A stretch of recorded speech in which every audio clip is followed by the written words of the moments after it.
16 سال بعد وہ بدل گیا اور 694 نمبر کا ایک اور ریکارڈ بن گیا جی. اور میں جب ایم اے میں داخلہ لیا میں نے یہ ایم اے اردو کرنے کا جو فیصلہ تھا وہ میں نے اپنی ایک استاد مسز نگہت افتخار جو مجھے ایف اے میں اردو پڑھایا کرتی تھی ان سے متاثر ہو کر کیا تھا. جی. تو جب میں نے ایم اے میں داخلہ لیا وہ خود مجھے یونیورسٹی چھوڑ کر آئیں اور داخلہ انہوں نے میرا کروایا.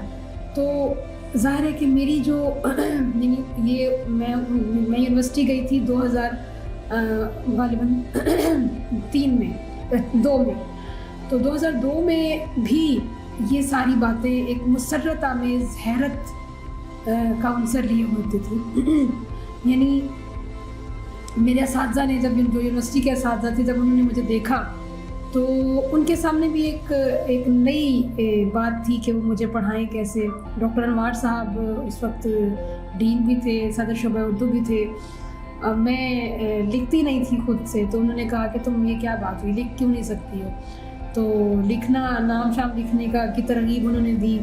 پھر بہت ساری ایسی جگہیں تھیں. میں ظاہر اردو ایک وسیع مضمون ہے, اس کو ایک آسان نہیں ہے.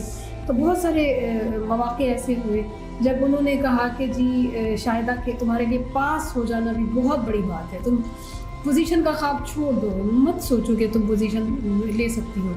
اور میرے ذہن میں بھی یہی بات راسخ ہو گئی تھی کہ میں اچھے نمبروں سے پاس ہو جاؤں. مگر جب رزلٹ آیا, نتائج نکلے پہلے سال کے, تو مجھے اچھی طرح یاد ہے کہ اینول سسٹم تھا, پیپر باہر چیک ہونے کے لیے جایا کرتے تھے. یونیورسٹی کے اساتذہ کا بہت تھوڑا دخل اس میں ہوتا تھا. تو جب رزلٹ آیا تو ڈپارٹمنٹ کے برآمدے میں ڈاکٹر عبدالرؤف شیخ صاحب مرحوم جو تھے وہ بڑا انہوں نے سرشاری کا اظہار کیا اور انہوں نے کہا کہ یہ شاہدہ نے نمبر لے لیے. سارے اساتذہ بہت خوش ہوئے اور ہم صاحب کہا کرتے تھے کہ تم نے تو بحر ظلمات میں واقعی گھوڑے دوڑا دیے. تو یعنی اس سال یہ نہیں طے ہوا تھا کہ میں قاضی صاحب کا ریکارڈ توڑوں گی, لیکن ایک زبان خلق ہوتی ہے, شاید وہ نکارہ خدا بن جاتی ہے. میں نے یہ بات اس زمانے میں محسوس کی تھی. میرے 310 نمبر تھے اور 310 نمبروں کے ہوتے ہوئے میرے لیے خود یہ اندازہ لگانا مشکل تھا کہ میں کوئی ریکارڈ نیا بنا سکتی ہوں یا کوئی ایسی بات ہو سکتی ہے. لیکن سب لوگ مجھے یہ کہتے تھے تم نے قاضی صاحب کا ریکارڈ توڑنا ہے. میں کہتی تھی نہیں, اتنی توقع مجھ سے نہ رکھے.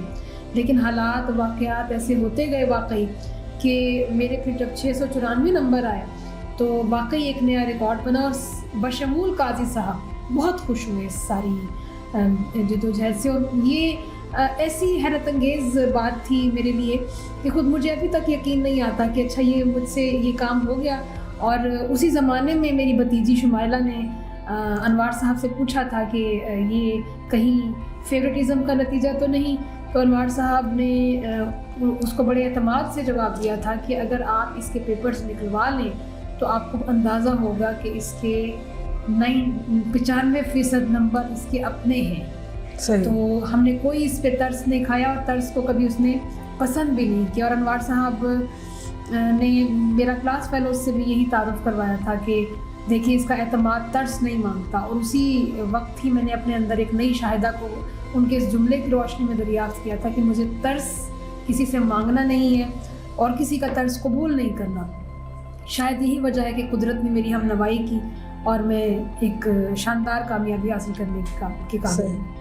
شاہدہ, آپ نے ماشاءاللہ پہلی پوزیشن حاصل کی, تو جب آپ کی والدہ کو پتہ چلا تو ان کے کیا تاثرات تھے؟ میری والدہ کا اس حوالے سے کنٹریبیوشن بھی بہت ہے. اصل میں جب میں نے یونیورسٹی میں داخلہ لینے کی خواہش کا اظہار کیا تھا تو میرے بھائی نے اپنی دیگر ذمہ داریوں کی وجہ سے صاف کہہ دیا تھا کہ میں تمہیں چھوڑنے لے جانے کا اہتمام نہیں کر سکتا.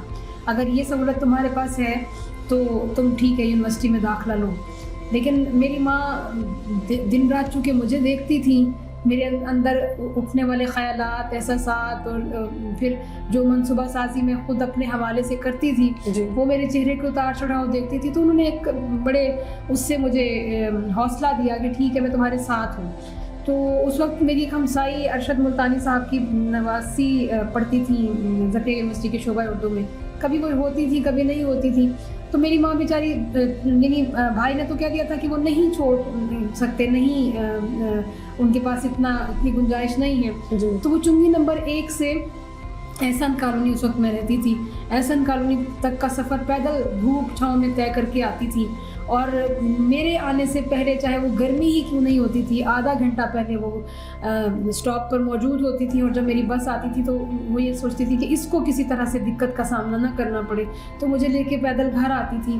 تو ظاہر ہے جب ان کی اس مسائی کے نتیجے میں میری پہلی پوزیشن آ گئی تو ان کی خوشی تو واقعی دیدنی تھی. اور اس وقت وہ بڑے میرے حوالے سے میچور اور پختہ جملے بولا کرتی تھی کہ مجھے اب اپنی بیٹی پر ایسے ہی فخر ہے جیسے کوئی اپنے بیٹے پر کر سکتا ہے, کیونکہ ویسے بھی یہ شاید رسول کی متمنی تھی. تو اللہ نے شاید آنکھیں نہ دے کے مجھے ان کے لیے شاید رسول ہی بنا دیا. صحیح. اچھا شاہدہ, ہمیں یہ بتائیں کہ جس طرح آپ نے ماسٹرز جب کیا تو اس کے بعد آپ نے کیا سوچا بھئی اب ایم فل کی جانب بڑھا جائے, کس طرح پلاننگ کی؟ ظاہر ہے ایک اور جو اسٹیپ اٹھانا تھا آپ نے وہ قدرے ماسٹرز سے, جسے آپ کی امی نے 2 سال آپ کے ساتھ مشقت کی اور تنہا وہ کرتی رہیں, لیکن ایم فل اس سے بھی قدرے مشکل تھا. تو اس میں حوالے سے مجھے بتائیں وہ فیصلہ کس طرح لیا آپ نے؟ یہ فیصلہ بہت واقعی مشکل تھا. آپ نے بڑا اچھا سوال کیا. ایم اے میں میری کامیابی بہت سارے حلقوں میں بہت نئی طرح کی امیدوں کا سبب بھی بنی کہ یہ ادارہ مجھے یہاں پہ اس شعبے میں جاب بھی مل جائے گی. جب اس طرح کی چہمگوئیاں شعبے میں پہنچی تو شعبے میں تھوڑا سا میرے حوالے سے سرد مہری کا ایک رویہ جو ہے وہ سامنے آنے لگ گیا. میں نے 1 سال تو ایم فل کا کرنے کا نہیں سوچا. میں نے ایک پرائیویٹ ادارے میں کچھ عرصہ ملازمت کر لی. پھر ظاہر رکنا نہیں تھا. ابھی یہ بھی سمجھ میں نہیں آ رہا تھا کہ آگے بڑھنے کی کہیں گورنمنٹ جاب کی کوئی سبیل ہے کہ نہیں ہے, آگے بڑھ سکتی ہوں کہ نہیں بڑھ سکتی. تو امجد نیاز صاحب تھے پنجاب کامرس کالج کے ڈائریکٹر, ان سے ذرا اسپیشل قسم کی اجازت لے کر ایم فل میں داخلہ لے لیا.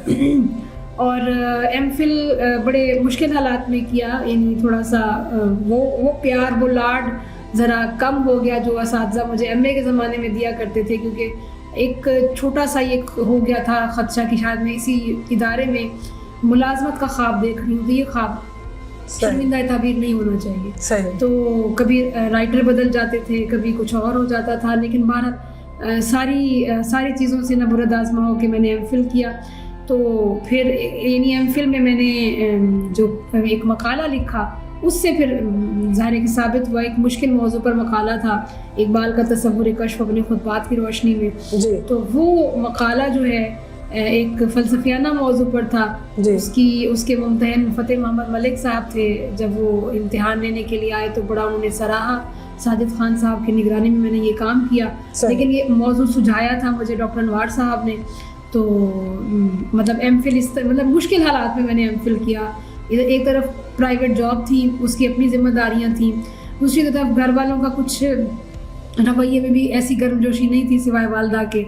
تیسری طرف پھر یونیورسٹی کے اندر بھی کچھ حالات جو ہیں میرے لیے اتنے سازگار نہیں تھے, لیکن تمام تر ذہنی دباؤ کے باوجود ایک اللہ تعالیٰ کی طرف سے مجھے ایک تھا کہ میں بہت آگے بڑھ سکتی. میں جب بھی اپنے آپ کو تنہا محسوس کرتی تھی مجھے یوں لگتا تھا جیسے اللہ سرگوشی کر رہا ہے اور کہہ رہا ہے کہ میں تمہارے ساتھ ہوں, تمہیں گھبرانے کی ضرورت نہیں ہے.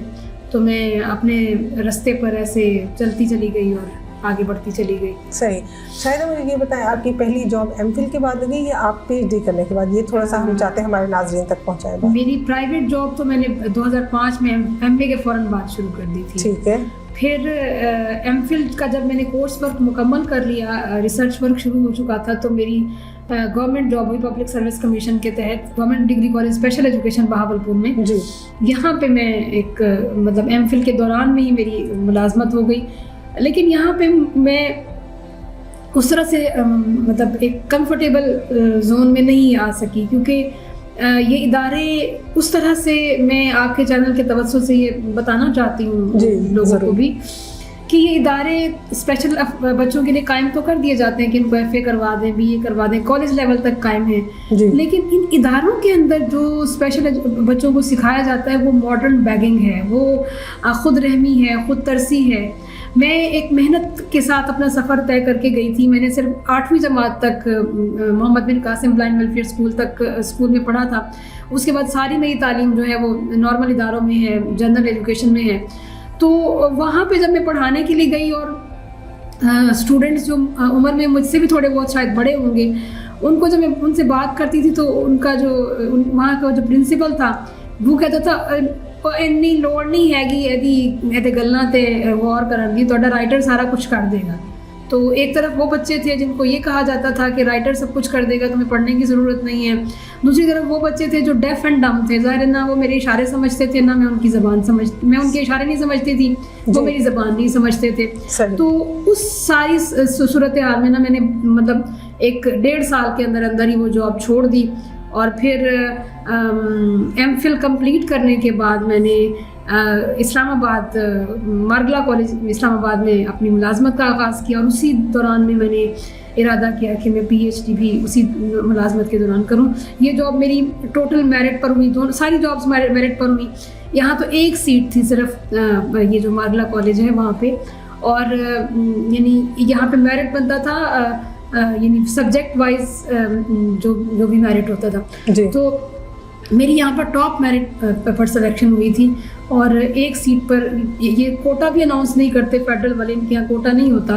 تو مطلب اوپن میرٹ پہ میری سلیکشن ہوئی اور میں الحمدللہ 7 سال میں نے وہاں پہ ایز اے لیکچرر سرو کیا.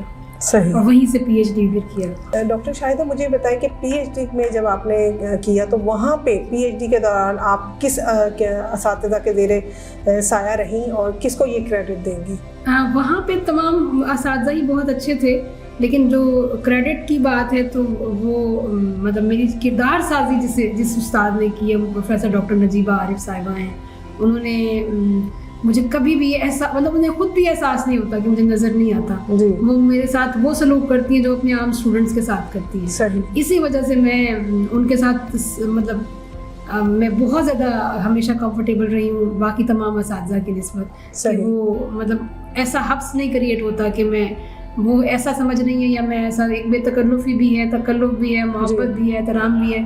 تو انہوں نے بہت زیادہ میرا ساتھ دیا ہے. ڈاکٹر شاہدہ آپ جو ہے کریڈٹ اپنی ساری کامیابی کا کس کو دینا چاہیں گی؟ ظاہر ہے میری ماں نے جس طرح سے سوسائٹی کا پریشر برداشت کیا. پہلے جب میں پیدا نہیں ہوئی تھی تو ان کو بیٹے کی خواہش تھی, بیٹیاں ان کی 3 تھیں, بیٹا نہ آیا, بیٹی آئی اور معذور بیٹی. تو ڈبل جو ان کو ایک تو دباؤ کا سامنا کرنا پڑا. پھر میرے ساتھ جڑی مشکلات کو انہوں نے جس حوصلے سے اور جس بہادری سے برداشت کیا اور میرے لیے آسانیوں کے سامان مہیا کیے. تو ان سے زیادہ تو کوئی مستحق نہیں ہے اللہ کے بعد کہ اسے کریڈٹ دیا جا سکے. بہت شکریہ شاہدہ. جی ناظرین, اب ہم چاہیں گے کہ ہم ماؤں کے عالم دین کے حوالے سے جو شاہدہ کی ماں کی جدوجہد ہے, ہم چاہتے ہیں کہ ہم ان سے پوچھیں کہ وہ جو ہے کیا پیغام دے گی کہ جو اولاد ہے, خصوصی طور پہ ایسی اولاد جو کہ کسی بھی تکلیف کا جن سے سامنا ہو یا کسی کمی ہو اس کے وجود میں, تو اس کو کس طرح وہ سنبھال سکتے ہیں. انہیں کو سب کو سکھانا چاہیے, اٹھنا بیاونا, سارے کا طریقہ کاری سمجھانا, یہ کرنا, صاف ستھرا رکھنا, انہیں کو تربیت نہیں ہونی چاہیے. صحیح جی کو جلے سمجھے نہیں ہم پہ گالدار ہوں دیے یا دے کیوں ہم یہ گال کریں پہ ہونی دے ہاتھ گالی لگ جن تو ایسا اکثر نہیں دیے. صحیح. ڈاکٹر شاہدہ رسول, ہم چاہیں گے کہ بیٹھک کے نیوز ایچ ڈی کے پلیٹ فارم سے آپ ہمارے ناظرین کو کیا پیغام دینا چاہیں گی؟ میں ناظرین کو یہ پیغام دینا چاہوں گی کہ یہ ایک خاص نہیں ہے کہ میرے ساتھ اگر میں نہیں دیکھ سکتی تو میرے ساتھ مشکلات ہیں. سب کے ساتھ اپنی اپنی نوعیت کی مشکلات ہوتی ہیں اور شاید میری مشکلات سے بڑی کسی کی زندگی میں ہو. سب سے جو بڑا ہتھیار ہے ہمارے پاس, ہم سب کے پاس, وہ اللہ پر توکل ہے اور اپنی دھن میں مست رہ کر اپنے مقاصد پر نظر رکھنا ہے اور زندگی میں کوئی مقصد ضرور بنائیں تاکہ ادھر ادھر کی باتیں کسی بھی حوالے سے آپ کی شخصیت کو متاثر نہ کریں, آپ کے کردار کو متاثر نہ کریں, آپ معاشرے میں ایک فعال رکن کے طور پر زندگی بسر کر سکیں. کسی بھی محرومی, غربت یا کسی اور خامی کے باوجود بھی آپ اتنے نمایاں ہو جائیں کہ دنیا آپ کو دیکھنے پر مجبور ہو جائے. یہ صرف آپ کی ہمت کر سکتی ہے, آپ کا حوصلہ اور آپ کا توکل کر سکتا ہے, اور کچھ نہیں, کوئی نہیں کر سکتا. ناظرین, ہم یہاں آپ کو بتاتے چلیں کہ ڈاکٹر شاہدہ رسول نے ماسٹرز میں جب اپنا جو تھیسس تھا وہ معروف براڈ کاسٹر رضا علی عابدی پر لکھا, اور جب انہوں نے پی ایچ ڈی کا مقالہ لکھا تو وہ انہوں نے امجد اسلام امجد کے ڈرامہ پر لکھا. تو اس حوالے سے امجد اسلام امجد اور رضا علی عابدی بھی ملتان تشریف لائے اور ان سے ملاقات کی. تو تھوڑا سا ہم چاہیں گے کہ اس حوالے سے بھی ڈاکٹر شاہدہ رسول ہمیں بتائیں. جی شاہدہ. دیکھیے, یہ بڑے اعزاز کی بات ہے میرے لیے. یہ وہ عظیم شخصیات ہیں جن پر مقالہ لکھنے والوں کی کمی نہیں ہے. بہت سارے لوگ ان پر کام کرتے ہیں, بہت سارے لوگ ان پر انہیں ہاتھوں ہاتھ ان کی شہرت ہے, ان کی ایک ناموری ہے جی. لیکن جب میں نے ان دونوں پر کام کیا, رضا علی عابدی صاحب پر میں نے تھیسس لکھا, وہ لندن سے بیٹھ کر بھی میری مطلب بہت مہنگا وہ زمانہ تھا, وہ خود ٹیلی فون کر کے میری رہنمائی کیا کرتے تھے, میرے ہر تحقیقی سوال کا وہ جواب دیتے تھے. اور جب میں نے مقالہ مکمل کر لیا تو وہ لندن سے پاکستان محض اس واسطے آئے کہ وہ یہ مقالہ میرے ہاتھ سے وصول کرنا چاہتے تھے. اور امجد اسلام امجد پر پی ایچ ڈی کا کام صرف امجد اسلام امجد پر نہیں تھا بلکہ 5 ڈرامہ نگاروں پر تھا, لیکن ان کی شخصیت نے مجھے اتنا متاثر کیا کہ ان کے ڈراموں پر علیحدہ سے میں نے ایک کتاب لکھی. جب یہ کتاب ان تک پہنچی تو اس کتاب کی تقریب رونمائی کے لیے وہ خود لاہور سے چل کر آئے, اپنے خرچ پر تشریف لائے. میں نے صرف ان کا استقبال کیا, انہیں کھانا کھلایا, باقی کوئی مطلب وہ ہمیشہ یہ کہتے تھے کہ بیٹیاں جو ہیں وہ بیٹیوں کا کوئی ماں باپ پر اتنا حق ہوتا ہے کہ وہ اس طرح سے کریں. رضا علی عابدی نے بھی اپنا مطلب مجھے کبھی کسی دقت کا سامنا ان کے ساتھ نہیں ہوا. اپنے ہی خرچ پر وہ پاکستان تشریف لائے, اپنے ہی خرچ پر وہ ملتان تشریف لائے, اور میرے لیے بلکہ تحفے تحائف لاتے رہے. ایک اجرک میرے پاس رضا علی عابدی کی محفوظ پڑی ہوئی ہے. تو یہ میں سمجھتی ہوں کہ یہ قدرت کا وہ اہتمام ہے کہ جو نہ ہوتا تو شاید مجھے اپنی شخصیت کا اعتبار نہ ملتا. جن لوگوں نے آ کے میرا مان بڑھایا اور مجھے حوصلہ دیا. بہت شکریہ ڈاکٹر شاہدہ رسول, آپ نے وقت دیا بیٹھک نیوز HD کو. جی ناظرین, ڈاکٹر شاہدہ رسول کی کہانی حقیقت پر مبنی ہے, اور اس طویل سفر میں, اس طویل جدوجہد میں ان کی والدہ کا بہت نمایاں کردار رہا ہے. بہت سادہ خاتون لیکن زمانے کے ساتھ اپنی بیٹی کو لے کر چلی ہیں, اور جو وقت اور مشقت انہوں نے کاٹی ہے اس کو ہم الفاظ میں بیان نہیں کر سکتے. جسمانی معذوری کا شکار بچے کی پرورش کرنا سہل نہیں ہوتا, لیکن ڈاکٹر شاہدہ رسول کی والدہ نے یہ کام بہت ثابت قدمی سے کیا, جو بلا شبہ آنے والی ماؤں کے لیے مشعل راہ ہے کہ آج جس دور میں مائیں جی رہی ہیں وہ جدید دور ہے. جب ان کی والدہ نے اس سفر کا آغاز کیا تو بہت زیادہ مراحل کٹھن تھے, تاہم انہوں نے اس سفر کو جاری رکھا, اور آج ڈاکٹر شاہدہ رسول ایک کامیاب معلمہ, محققہ, مصنفہ کے طور پر جانی پہچانی جاتی ہیں.